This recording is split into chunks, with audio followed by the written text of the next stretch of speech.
Sana mapansin mo po to, matagal na po ako nanonood sa inyo, sana i-chance ko na to, gawa ka nga po ng video ng mga bata ang bida tapos parang nakakatuwa naman. Game! 12 na nakakatawang mga movies ng mga bata, yung mga bida. Namumula yung mata ko, may sipon ako ngayon eh.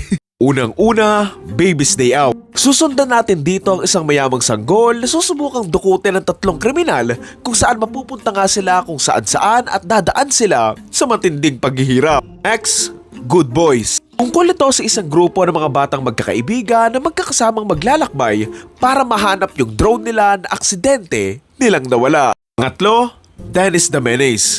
Isang matandang lalaki ang mag-aalaga sa isang batang lalaki na palagi nga siyang kinukulit kung saan magkakaproblema nga ng may magdanakaw na kumuha sa batang ito. Next, The Boss Baby. Matapos na dumating ang bago niyang kapatid, magugulat nga itong isang bata nang malaman niyang kakaiba itong sanggol na kapatid niya na sobrang advanced na ngang mag-isip. Next, Home Alone. Susundan natin dito ang isang batang uutakan at makikipagtaguan sa mga magnanakaw sa bahay nila nang aksidente nga siyang maiwan ng mag-isa sa araw ng Pasko. Next, Rich Rich. Isang mayamang bata ang gugustuhin magkaroon ng mga kaibigan kung saan magkakaroon naman siya na mapapalapit nga sa kanya and tutulong nga rin sa kanya na labanan ang ilang mga tao. Next, Baby Geniuses. Tungkol ito sa mga scientists na huhuli sa isang batang kayang makapag-usap sa kapwa niya mga bata kung saan tutulungan nga siya nito na labanan nga sila. Ang 8, Jojo Rabbit. Mga nakakatawang moments dito pero meron din silang malalim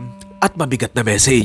Susundan natin dito ang isang batang lalaki na kasakasama ang nanay niyang mahal na mahal niya kung saan makakasama nga niya rin ang isang batang babaeng nagtatago sa gitna ng giyera. Itong scene talaga na to, dito nadurog yung puso ko eh. Ang 9, The Goonies. Isang grupo ng mga batang magkakaibigan ang maglalakbay gamit ang isang mapa papunta sa isang tagong lugar na naglalaman nga ng mga kayamanan na posibleng magsalba sa mga bahay nila. Next, The Little Rascals. Honestly, hindi ko na masyadong maalala yung kwento nito pero alam ko, maganda to eh.